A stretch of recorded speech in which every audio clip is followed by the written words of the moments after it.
tal? ¿Cómo están? Bienvenidos al vuelo. Vamos a comenzar hablando de la gran noticia internacional. El movimiento islamista palestino Hamás atacó este sábado 7 de octubre Israel. La consecuencia, según han dicho las autoridades hasta hace unas horas, eran 700 fallecidos. Por ejemplo, en un festival de música electrónica se habría retirado 260 cadáveres. Esto ha ocasionado, por supuesto, una escalada de ataques, una respuesta masiva de Israel en la Franja de Gaza con la idea de acabar con Hamás. Para hablar de este tema tenemos tres invitados de primer nivel y vamos a comenzar hablando con Farid Kajat, internacionalista, a quien damos la bienvenida al vuelo. Farid, ¿qué tal? ¿Cómo estás? Bien, buenas tardes. Bueno, es una situación extraordinariamente compleja. Lo primero que quizá habría que mencionar es algo que dices tú en un podcast del día de hoy. Solamente hablamos de la situación Israel-Palestina cuando se produce violencia que ha llegado a este nivel de violencia. Sí, digamos, el bagaje previo tras esta historia es que los palestinos viven bajo ocupación militar ilegal, eso lo dicen explícitamente resoluciones tanto del Consejo de Seguridad como de la Asamblea General de la ONU, a favor de las cuales votó el Perú. Esa ocupación ilegal se ejerce por la fuerza, se confiscan propiedades, se destruyen propiedades, hay castigos colectivos contra la población civil y hay muertes regulares, sobre todo de civiles palestinos, aunque también de civiles israelíes en menor proporción. Pero solo cuando hay un estallido de violencia de esta magnitud, el tema, digamos, ocupa titulares a nivel internacional y lamentablemente tan pronto cesa la violencia, si es que tal cosa ocurre en esta ocasión, vuelve a desaparecer de los titulares. Entonces es la presunción de que mientras los palestinos mueran en silencio, lo que les pase no importa. Ahora, lo que ha ocurrido este sábado 7 ha sido una escalada, digamos, de ataques de Hamás que no se recuerda desde el año 73, me parece, de la guerra de Yom Kippur, no se producía un enfrentamiento de esta naturaleza. No, jamás es una organización que viola sistemáticamente el derecho internacional humanitario y ha cometido nuevamente crímenes de guerra contra civiles israelíes. Sí. Tiene una agenda autoritaria. Eh, y, y el tema, sin embargo, es que ahora se habla de la represalia israelí como si Gaza en su conjunto fuera equivalente a Hamás. Gaza es un lugar en donde se da la paradoja de que quienes viven ahí son mayoritariamente refugiados que vivían en las poblaciones aledañas en donde ha atacado Hamás. La ciudad israelí de Ashkelon solía llamarse Ascalán, y de ahí proviene una buena parte de la gente que vive en Gaza, por ejemplo, que ha sido refugiada más de una vez, porque además Israel tiene cercado a Gaza desde hace 20 años casi, Sí. y ha habido 5 ataques o 5 guerras desde el inicio de ese cerco, eh, y en ese contexto es que se produce esto. Eh, las acciones de Hamas, como es habitual en este grupo, igual que Hezbollah, digamos, más allá de éxitos tácticos desde una perspectiva mesánica como la suya, rara vez tienen una visión estratégica de lo que va a ocurrir Ajá. luego. Y lamentablemente creo que lo que va a ocurrir es una masacre de grandes proporciones entre civiles palestinos en Gaza. Ujú. Porque ¿cuál podría ser la lógica detrás de este ataque de Hamás? Digamos, se habla, por ejemplo, del contexto de las negociaciones entre Arabia Saudita e Israel para normalizar las relaciones diplomáticas, que esto podría haber servido de acicate para que Hamás tome la decisión de atacar este sábado 7 de octubre a Israel. Bueno, la prueba de que eso era una de las consideraciones es que ya Arabia Saudita ha declarado que cesa toda negociación con Israel en la materia. Pero ¿por qué esto era problemático? Porque básicamente algunos estados árabes estaban básicamente diciendo la situación de los palestinos puede permanecer en un limbo jurídico a perpetuidad.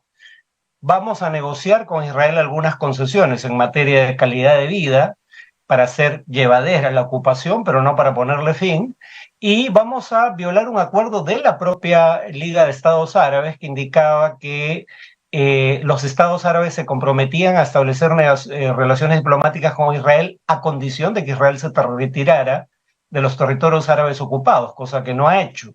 Entonces, como ocurrió con la primera intifada, había un contexto internacional donde los palestinos sentían que su causa era abandonada incluso por estados árabes, que habría que recordarlo, ninguno de ellos es democracia, por ende Sí. no tienen que rendir cuentas a su población por decisiones como estas.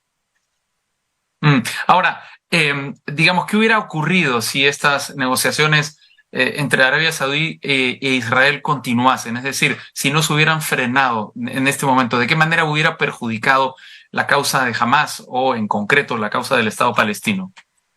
Bueno, los palestinos esperaban que los estados árabes cumplieran con su acuerdo, que establecía Sí, que era condicionado el reconocimiento de Israel al retiro de los territorios ocupados. Lo que los estados árabes han terminado haciendo en su mayoría, los que han establecido relaciones con Israel, es establecer un quid pro quo, ¿no?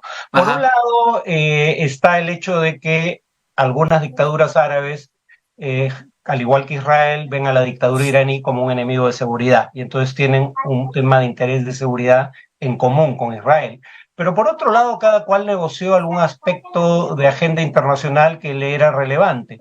La dictadura saudí, perdón, bueno, es una dictadura, pero me refería a la dictadura sudanesa, negoció que su país fuera retirado de la lista de estados que auspician el terrorismo, lista sí. que confecciona Estados Unidos. Marruecos exigió que se reconociera su soberanía sobre el Sahara Occidental, cosa que también es discutible que esté en consonancia con el derecho internacional. O sea, básicamente cada quien lograba obtener algo a cambio y la causa palestina simplemente era dejada de lado.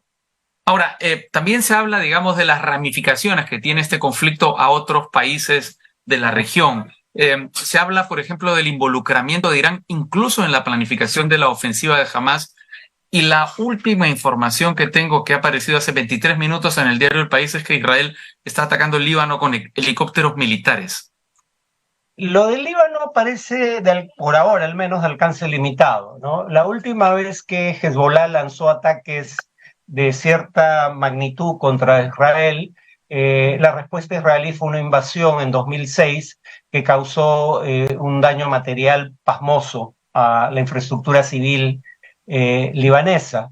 Entonces, presumo que Hezbollah no quiere empezar una nueva guerra con Israel. Los cohetes que lanza Hezbollah no los lanza propiamente contra territorio israelí, sino contra territorio árabe ocupado por Israel, las Ajá. llamadas granjas de Sheba. Y eso en sí mismo es una señal. Eh, la expectativa es que esto no escale, pero claro, el tema es que puede salirse de control con relativa facilidad. El otro tema es el papel de Irán. Nadie discute que Irán es un aliado fundamental tanto de Hezbollah como de Hamas. La pregunta es qué tanto conocía de antemano de lo que estaba a punto de ocurrir. Yo todavía tengo mis dudas. Por ejemplo, la gente de Hamas parece haber evitado medios electrónicos para comunicarse porque eso los intercepta Israel. Y para comunicarse con actores fuera de Gaza hubiera tenido que utilizar algún tipo de medio electrónico que hubiera sido fácil de detectar o relativamente fácil de detectar por Israel. Entonces, siendo el caso que Irán es un aliado de Hamas y de Hezbollah y que les da financiamiento y armas, no estoy seguro de que haya tenido un papel fundamental en la planeación de lo que acaba de ocurrir. Ahora, el otro frente del que se está hablando mucho es del frente interno dentro de Israel, es decir, de la situación del gobierno de Benjamín Netanyahu, que llegaba a este 7 de octubre, que era además una festividad religiosa en Israel, en medio de una gran polémica por ataques, por ejemplo, a la independencia del Poder Judicial que habían abierto enormes críticas dentro del propio Israel, críticas también, digamos, hasta diría inéditas. Sí, a ver, habría que recordar que Netanyahu tiene acusaciones de corrupción a cuestas. Está siendo Ujú. investigado judicialmente bajo cargos de corrupción y entonces él parece tener esa como motivación para disminuir las atribuciones de la Corte Suprema, que es el único contrapeso institucional en un país que no es federal, no tiene estados que puedan contradecir al gobierno federal, no es presidencial, es parlamentario, por ende casi siempre el primer ministro cuenta con mayoría parlamentaria. El presidente, que sí existe, no tiene poder de vetar leyes.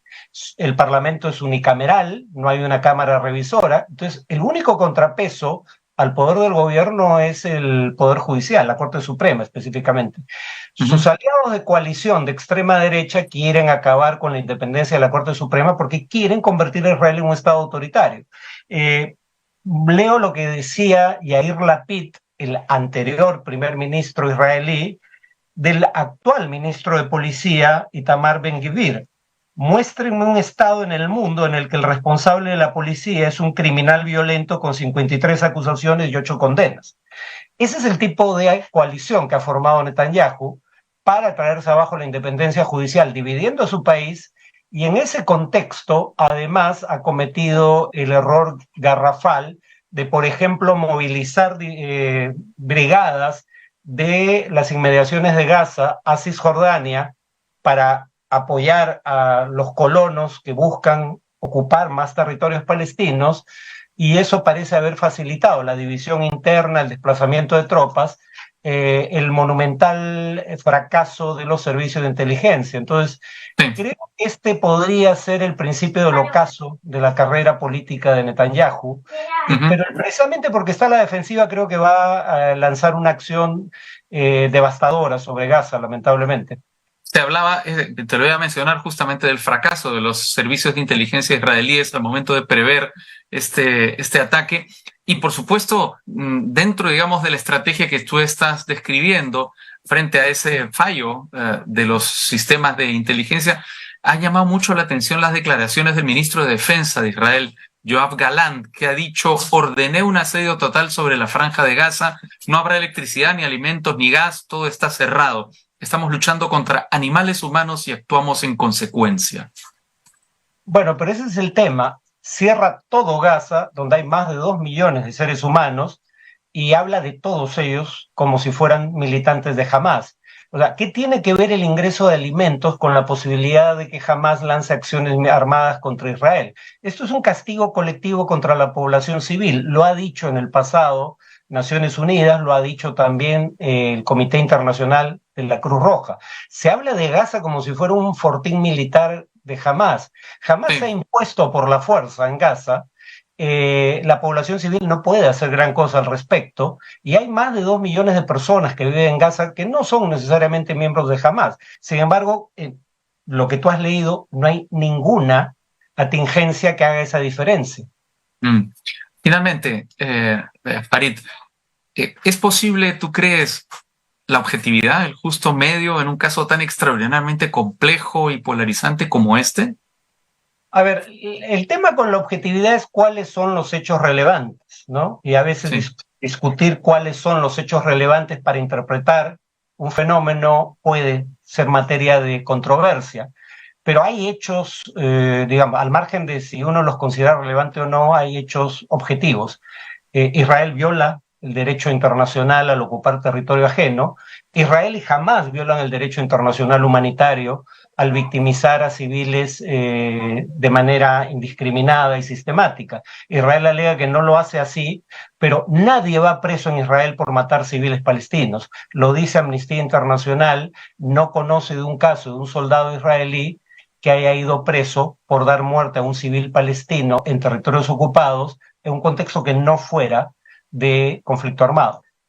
Muy bien, Farid Kajat, internacionalista. Muchas gracias por tu participación en Al Vuelo. Como siempre, un gusto. Igualmente. Un gran abrazo.